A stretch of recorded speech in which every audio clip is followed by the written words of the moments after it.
Hi hello welcome back to our channel. Lakshmi Nivasa ಧಾರಾವಾಹಿಯಲ್ಲಿ ಸೋಮವಾರದ ಸಂಚಿಕೆಯಲ್ಲಿ ಏನಾಗುತ್ತೆ ನೋಡೋಣ ಬನ್ನಿ.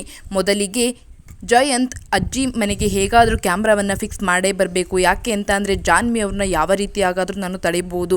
ಆದರೆ ಅಜ್ಜಿಗೆ ಸತ್ಯ ಗೊತ್ತಿರೋದ್ರಿಂದ ಅಜ್ಜಿನ ತಡೆಯೋದಕ್ಕೆ ಆಗೋದಿಲ್ಲ. ಹಾಗಾಗಿ ಅಜ್ಜಿ ಮನೆಗೆ ಮೊದಲು ಕ್ಯಾಮ್ರಾವನ್ನು ಫಿಕ್ಸ್ ಮಾಡಬೇಕು. ಮನೆ ತುಂಬ ಜನ ಇರ್ತಾರೆ, ಹೇಗೆ ಕ್ಯಾಮ್ರಾ ಫಿಕ್ಸ್ ಮಾಡೋದು ಅಂತ ಅಂದ್ಕೊಂಡು ಜಯಂತ್ ಮನೆಗೆ ಬರ್ತಾನೆ. ಮನೆಗೆ ಬಂದು ಮಾವ ಚೆನ್ನಾಗಿದ್ದೀರಾ ಎಲ್ಲರೂ ಅಂತ ಹೇಳಿದಾಗ ಹ್ಞೂ ಅಳಿಯಂದ್ರೆ ಅಂತ ಹೇಳಿಬಿಟ್ಟು ವೀಣಾ ಕಾಫಿಯನ್ನು ತಂದು ಕೊಡ್ತಾಳೆ. ಹಾಗೆ ಲಕ್ಷ್ಮಿ ಕೂಡ ಮಾತಾಡ್ತಾ ಇರ್ತಾಳೆ.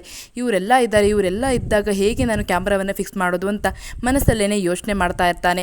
ಆಗ ಏನು ಅಳಿಯಂದ್ರೆ ಬಂದಿದ್ದು, ಬನ್ನಿ ಕೂತ್ಕೊಳ್ಳಿ ಅಂತ ಎಲ್ಲ ಚೆನ್ನಾಗಿ ಮಾತಾಡ್ತಾ ಇರಬೇಕಾದ್ರೆ ಮಾವ ನನಗೆ ಅಜ್ಜಿ ಅಲ್ಲೇ ಇದ್ರಲ್ಲ, ಈಗ ಅಜ್ಜಿನ ಬಿಟ್ಟಿರೋದಕ್ಕೇ ಆಗ್ತಾ ಇಲ್ಲ, ಅದಕ್ಕೆ ಅವ್ರನ್ನ ಒಂದು ಸಾರಿ ನೋಡ್ಕೊಂಡು ಹೋಗೋಣ ಅಂತ ಬಂದೆ ಮಾವ ಅಂತ ಹೇಳಿದಾಗ ಶ್ರೀನಿವಾಸ್, ಹೌದಾ, ನಿಮ್ಮ ಮಾತು ಕೇಳಿ ತುಂಬಾ ಖುಷಿ ಆಗ್ತಾ ಇದೆ. ನಿಜವಾಗ್ಲೂ ನೀವು ತುಂಬ ಒಳ್ಳೆಯವರು ಅಳಿಯಂದ್ರೆ, ನಿಮ್ಮಂಥ ಅಳಿಯಂದ್ರನ್ನ ಪಡೆಯೋದಕ್ಕೆ ನಾನು ತುಂಬ ಪುಣ್ಯ ಮಾಡಿದ್ದೆ ಅಂತ ಶ್ರೀನಿವಾಸ್ ಹೇಳ್ತಾನೆ. ಆಗ ಜಯಂತ್, ಹಾಂ ಹೌದು ಮಾವ, ಆ ಥರ ಏನಿಲ್ಲ ಮಾವ, ಅಜ್ಜಿ ಜೊತೆ ಇದ್ದು ಅಭ್ಯಾಸ ಆಗಿದೆಯಲ್ಲ ಅದಕ್ಕೆ ಮಾವ ಅಂತ ಜಯಂತ್ ಹೇಳ್ತಾನೆ. ಆದರೆ ಜಯಂತ್ ಮನೆಗೆ ಕ್ಯಾಮ್ರಾವನ್ನು ಫಿಕ್ಸ್ ಮಾಡೋದಕ್ಕೆ ಬಂದಿರೋದು ಅಂತ ಯಾರಿಗೂ ಸಹ ಗೊತ್ತಿರೋದಿಲ್ಲ. ಇತ್ತ ಜಾನು, ನಾನು ಹೇಗಾದರೂ ಮಾಡಿ ಇವತ್ತು ಅಜ್ಜಿಯನ್ನು ನೋಡಿಕೊಂಡು ಬರಬೇಕು, ಅಜ್ಜಿಯನ್ನು ನೋಡಿಕೊಂಡು ಬಂದರೆ ನನಗೆ ಸ್ವಲ್ಪ ಸಮಾಧಾನ ಆಗುತ್ತೆ, ಹೇಗಿದ್ದರೂ ನಾನು ಎಲ್ಲಿ ಹೋಗ್ತೀನಿ ಏನು ಮಾಡ್ತೀನಿ ಅಂತ ಎಲ್ಲ ಗೊತ್ತಾಗುತ್ತೆ, ನಾನೇನು ಮೊದಲಿನಾಗಿ ಇವರಿಗೆ ಹೆದರಬೇಕಾಗಿಲ್ಲ, ನಾನು ಹೋಗಿ ಇವತ್ತು ಅಜ್ಜಿಯನ್ನು ನೋಡಿಕೊಂಡು ಅಮ್ಮನನ್ನು ಮಾತಾಡಿಸ್ಕೊಂಡು ಬಂದುಬಿಡ್ತೀನಿ ಅಂತ ಇತ್ತ ಜಾನ್ವಿ ಕೂಡ ಮನೆಗೆ ಬರ್ತಿರ್ತಾಳೆ. ಜಾನ್ವಿ ಮನೆಗೆ ಇತ್ತ ಬರ್ತಾ ಇದ್ದರೆ ವಿಶ್ವ ಜಾನ್ವಿಗೆ ಸಮಾಧಾನ ಮಾಡಿ ಬರ್ತೀನಿ ಅಂತ ಹೇಳಿಬಿಟ್ಟು ವಿಶ್ವ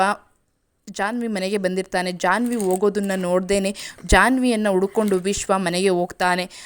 ಇತ್ತ ಜಾನ್ವಿ ಹೇಗಾದರೂ ಮಾಡಿ ಇವತ್ತು ಅಜ್ಜಿಯನ್ನು ನೋಡಿಕೊಂಡು ಬರಬೇಕು ಅಂತ ಯೋಚನೆ ಮಾಡಿಕೊಂಡು ಇತ್ತ ಬರ್ತಾ ಇರ್ತಾಳೆ. ಈ ಕಡೆ ಜಯಂತ್ ಮನೆಯಲ್ಲಿ ಕ್ಯಾಮ್ರಾವನ್ನು ಫಿಕ್ಸ್ ಮಾಡಬೇಕು ಅಂತ ಹೇಳಿಬಿಟ್ಟು ಅಜ್ಜಿ ರೂಮಲ್ಲಿ ಕೂತ್ಕೊಂಡಿರ್ತಾನೆ.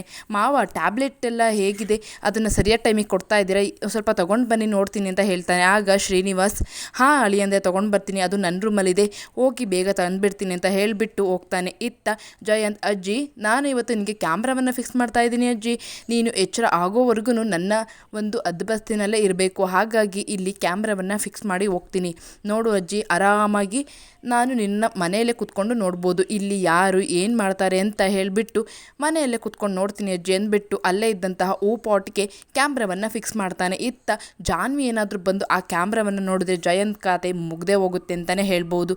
ಈ ರೀತಿಯಾಗಿ ಜಯಂತ್ ಶ್ರೀನಿವಾಸ್ ಮನೆಗೆ ಬಂದುಬಿಟ್ಟು ಎಲ್ಲರೂ ಇದ್ದಾಗಲೇ ನೀಟಾಗಿ ಕೆಲಸವನ್ನು ಮುಗಿಸಿ ಕ್ಯಾಮ್ರಾವನ್ನು ಫಿಕ್ಸ್ ಮಾಡ್ತಾನೆ. ಫಿಕ್ಸ್ ಮಾಡಿಬಿಟ್ಟು, ಹೋ ಮಾವ ತೊಗೊಂಡು ಬಂದ್ರೆ ಮಾತ್ರೇನಾ ಅಂತ ಹೇಳ್ತಾನೆ. ಆಗ ಶ್ರೀನಿವಾಸ್, ಹೌದು ಅಳಿಯಂದ್ರೆ ತಗೊಳ್ಳಿ ಅಳಿಯಂದ್ರೆ ಅಂತ ಹೇಳ್ತಾನೆ. ಆಗ ಹಾಂ ಮಾವ, ಈ ಥರ ಟೈಮಿಗೆ ಇಷ್ಟಿಷ್ಟು ಮಾತ್ರೆಗಳನ್ನು ಕೊಡಬೇಕು ಅಂತ ಹೇಳಿ ಜವಾಬ್ದಾರಿಯುತವಾಗಿ ಜಯಂತ್ ಹೇಳ್ತಾನೆ. ಜಯಂತ್ ಹೇಳಿದ್ದನ್ನು ಕೇಳಿ, ಆಹಾ ಅಳಿಯಂದ್ರಿಗೆ ಎಷ್ಟು ಒಳ್ಳೆ ಮನಸ್ಸಿದೆ, ತುಂಬ ಒಳ್ಳೆಯವರು, ನಮ್ಮ ತಾಯಿ ಮೇಲೆ ಎಷ್ಟು ಕೇರನ್ನು ಮಾಡ್ತಾರೆ, ನಮ್ಮ ಮನೆಯವರು ಇಷ್ಟು ಕೇರನ್ನು ಮಾಡಲ್ಲ, ಎತ್ತ ಮಗದಿರು ಕೂಡ ಇಷ್ಟೊಂದು ಕೇರ್ ಮಾಡಲ್ಲ, ಅಷ್ಟು ಕೇರ್ ಮಾಡ್ತಾರೆ, ನಮ್ಮ ಜಾನ್ವಿ ತುಂಬಾ ಪುಣ್ಯ ಮಾಡಿದ್ದಾಳೆ ಅಂತ ಅಂದ್ಕೊಂಡು ಶ್ರೀನಿವಾಸ್ ಜಯಂತನ ಮನಸ್ಸಲ್ಲೇ ಹೊಗಳ್ತಾ ಇರ್ತಾನೆ. ಇತ್ತ ಜಯಂತ್ ಮಾಡೋಕ್ಕೆ ಬಂದಿರೋ ಕೆಲಸ ಶ್ರೀನಿವಾಸ್ಗೂ ಕೂಡ ಪಾಪ ಗೊತ್ತೇ ಇರೋದಿಲ್ಲ. ಜಾನ್ವಿ ಹೇಗಾದರೂ ಮಾಡಿ ಇವತ್ತು ಅಜ್ಜಿನ ನೋಡ್ಕೊಂಡು ಬರಬೇಕು ಅಂತ ಮನೆಗೆ ಬರ್ತಾಳೆ. ಮನೆಗೆ ಬಂದು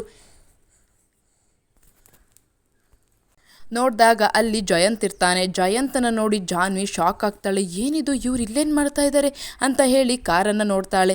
ಏನಾದರೂ ಅಜ್ಜಿಗೇನಾದರೂ ಮಾಡೋಕ್ಕೆ ಬಂದುಬಿಟ್ರಾ, ಅಯ್ಯೋ ಏನು ಮಾಡೋದು ಇವಾಗ ಅಂತ ಭಯಪಟ್ಕೊಂಡು ಬರ್ತಾ ಇರ್ತಾಳೆ. ಆಗ ಜಯಂತ್ ಇರೋದನ್ನು ನೋಡ್ತಾ ಇರ್ತಾಳೆ, ಕದ್ದು ನಿಂತ್ಕೊಂಡು ನೋಡ್ತಾ ಇರ್ತಾಳೆ. ಅಷ್ಟರಲ್ಲಿ ಜಯಂತ್ ಒಳ್ಳೆ ರೀತಿಯಾಗಿ ಎಲ್ಲರ ಹತ್ರನೂ ಮಾತಾಡೋದನ್ನು ನೋಡಿ ಬರೀ ರಾಕ್ಷಸ ಗುಣಗಳನ್ನೇ ತುಂಬಿಕೊಂಡಿದ್ದಾರೆ, ಇಲ್ಲಿ ನೋಡಿದ್ರೆ ರಾಮನ ರೀತಿಯಲ್ಲಿ ಮಾತಾಡ್ತಾ ಇದ್ದಾರಲ್ಲ ಇವರು, ಎಂಥ ಬುದ್ಧಿ ಇವ್ರದ್ದು ಅಂತ ಜಾನ್ವಿ ಮನಸ್ಸಲ್ಲೇ ಯೋಚನೆ ಮಾಡ್ತಾ ಇರ್ತಾಳೆ. ಆದರೆ ಜಯಂತ್ಗೆ ಜಾನ್ವಿ ಬಂದಿರೋದು ಗೊತ್ತೇ ಇರೋಲ್ಲ. ಜಾನ್ವಿ ಬಂದು, ಅಯ್ಯೋ ಅಮ್ಮ ಅಪ್ಪ ಎಲ್ಲ ಸತ್ಯವನ್ನು ನಿಮಗೆ ಹೇಳಿಬಿಡ್ಲಾ, ಏನು ಮಾಡಲಿ ನಾನು, ಇವ್ರ ಬಗ್ಗೆ ಎಲ್ಲನೂ ಸತ್ಯ ಹೇಳಿಬಿಡ್ಲಾ, ಇಲ್ಲ ಅಜ್ಜಿ ಹುಷಾರಾಗೋವರೆಗೂ ನಾನು ಕಾಯಿಲ್ಲ, ಅಜ್ಜಿನೇ ಹೇಳಲಿ ಅಂತ ನಾನು ಕಾಯಿಲ್ಲ, ಅಥವಾ ನಾನೇ ಎಲ್ಲ ಸತ್ಯವನ್ನು ಹೇಳ್ಬಿಡ್ಲಾ ಅಮ್ಮ ಅಂತ ಹೇಳಿ ಮನಸ್ಸಲ್ಲೇ ಯೋಚನೆ ಮಾಡ್ತಾ ಇರ್ತಾಳೆ.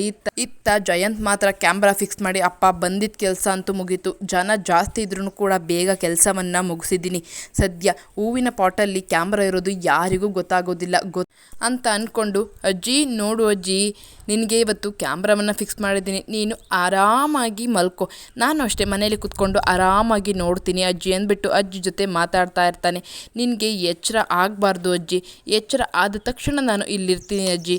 ಜಾನ್ವಿಯವರು ನನ್ನ ಮಾತು ಕೇಳ್ದೇ ಬಲವಂತವಾಗಿ ನಿನ್ನನ್ನು ಇಲ್ಲಿಗೆ ಕಳಿಸಿದ್ರು. ಆದರೆ ಏನು ಮಾಡೋಕ್ಕಾಗುತ್ತೆ, ಏನೂ ಮಾಡೋದಕ್ಕಾಗಲ್ಲ. ಅದಕ್ಕೆ ನಾನು ನೀನಿರೋ ಕಡೆನೇ ಬಂದು ಕ್ಯಾಮ್ರಾವನ್ನು ಫಿಕ್ಸ್ ಮಾಡಿದ್ದೀನಿ.